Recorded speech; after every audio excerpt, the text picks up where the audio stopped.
حضرت یونس علیہ السلام شہر نینوا میں پیغمبر بنا کر بھیجے گئے۔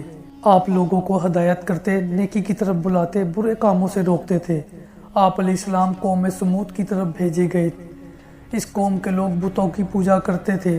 جب آپ علیہ السلام لوگوں کو راہ حق کی طرف بلاتے اور خدائے واحد پر ایمان لانے کی تلقین کرتے، لیکن لوگ آپ علیہ السلام کی تعلیمات کا انکار کرتے اور حضرت یونس علیہ السلام سے کہتے کہ ہم تیرے خدا کو نہیں مانتے۔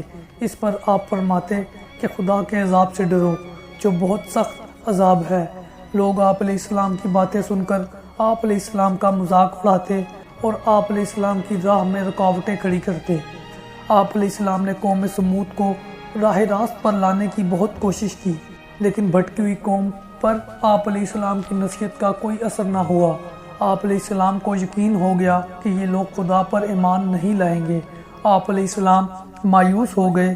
مایوسی کی حالت میں آپ علیہ السلام نے قوم سمود کی تباہی و بربادی کے لیے بد دعا کی اور اس سرزمین سے نکل پڑے۔ چلتے چلتے دریائے فرات کے کنارے پہنچے تو دیکھا کہ ایک کشتی کنارے پر لگی ہے، لوگ اس پر سوار ہو رہے ہیں۔ ان کی دیکھا دیکھی آپ علیہ السلام بھی اس پر سوار ہو گئے۔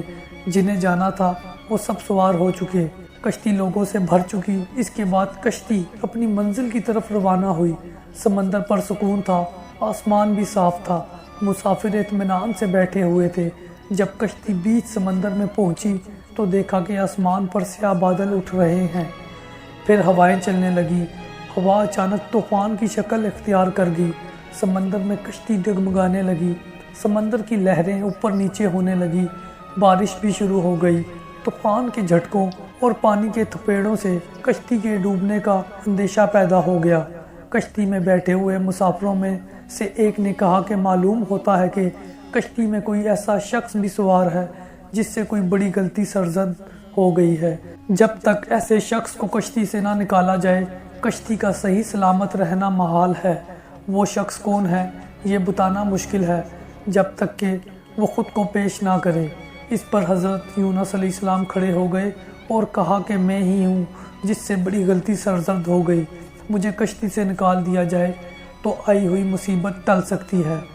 تمام مسافر حضرت یونس علیہ السلام کا منہ تکتے رہے، جس نے خود ہی سب کے سامنے اپنی غلطی کا اظہار کیا۔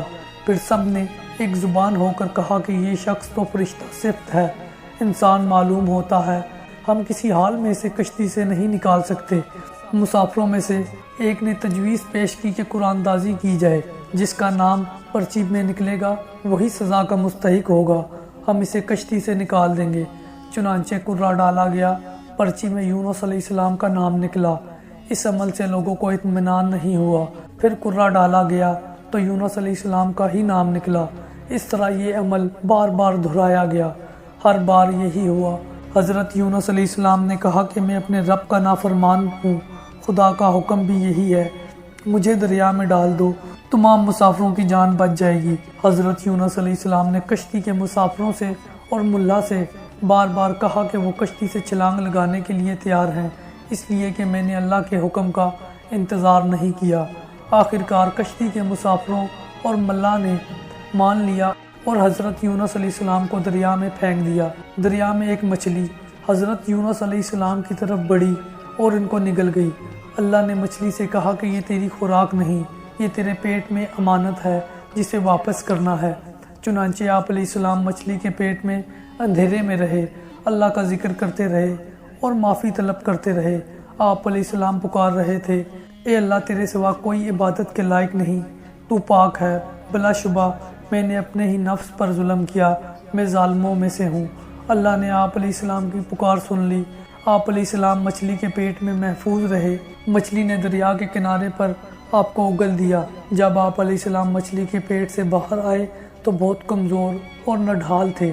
آپ علیہ السلام نے کھلی فضا میں سانس لیا اور اللہ کا شکر ادا کیا۔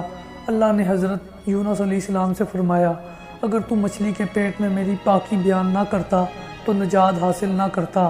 جس جگہ پر مچھلی نے آپ علیہ السلام کو اگلا تھا وہاں کوئی درخت نہ تھا، نہ کوئی سایہ، دھوپ ہی دھوپ تھی، گرمی بھی ناقابل برداشت تھی۔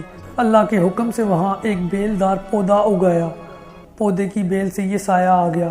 آپ علیہ السلام سایہ تلے بیٹھ گئے اور اللہ کا ذکر کرنے لگے۔ کہا جاتا ہے کہ آپ علیہ السلام کے پاس ایک ہرنی آتی تھی اور اپنا دودھ پلا جاتی تھی۔ اللہ تعالیٰ فرماتا ہے ہم نے بغیر گھاس کی زمین پر ڈال دیا اور وہ بیمار تھا، اور ہم نے بیلدار درخت اگایا اور ہم نے اس کو 1,00,000 آدمیوں کی طرف بھیجا، بلکہ اس سے بھی زیادہ۔ پھر وہ لوگ ان پر ایمان لائے۔ ملک نینوا چھوڑ دینے کے بعد آپ علیہ السلام کی قوم آپ کو بہت زیادہ یاد کرنے لگی۔ آپ علیہ السلام کے نکل جانے کے بعد پچھتانے لگی۔ لوگوں نے محسوس کیا کہ آپ علیہ السلام نبی تھے اور ہدایت کے لیے آئے تھے۔ لوگوں نے اللہ سے معافی طلب کی اور وہ حضرت یونس علیہ السلام کی آمد کا انتظار کرنے لگے۔ لوگوں نے اقرار کیا کہ ہم اللہ پر ایمان لائے اور اس بات پر بھی کہ یونس علیہ السلام اللہ کے بھیجے ہوئے نبی ہیں، اور آپ علیہ السلام کے لائے ہوئے پیغام پر یقین رکھتے ہیں اور یونس علیہ السلام کی تصدیق کرتے ہیں۔ اور قوم کے لوگ ایک دوسرے سے کہنے لگے کہ اگر حضرت یونس علیہ السلام ہمارے درمیان آ جائیں تو ہم سب ان کی تعظیم کرنے لگیں گے اور ان کے حکم پر عمل کریں گے۔ اللہ نے حضرت یونس علیہ السلام کو حکم دیا کہ وہ قوم کی طرف جائیں اور اللہ کا پیغام سنائیں اور انہیں برائی سے روکیں، نیکی کی طرف بلائیں، لوگوں کو آپس میں ایک دوسرے سے اچھا سلوک کرنے کی تلقین کریں۔ چنانچہ اللہ کے حکم پر جب آپ علیہ السلام اپنی قوم کی طرف لوٹ آئے تو قوم نے خوشی و مسرت کا اظہار کیا۔ آپ علیہ السلام کی آمد پر اللہ کا شکر ادا کیا۔ واپس آ کر حضرت یونس علیہ السلام نے تبلیغ شروع کر دی اور ہدایت دینے لگے کہ برے کاموں سے دور رہیں، ضرورت مندوں کی مدد کریں، بھوکوں کو کھانا کھلائیں، ننگوں کو کپڑا پہنائیں، کسی کے ساتھ برا سلوک نہ کریں۔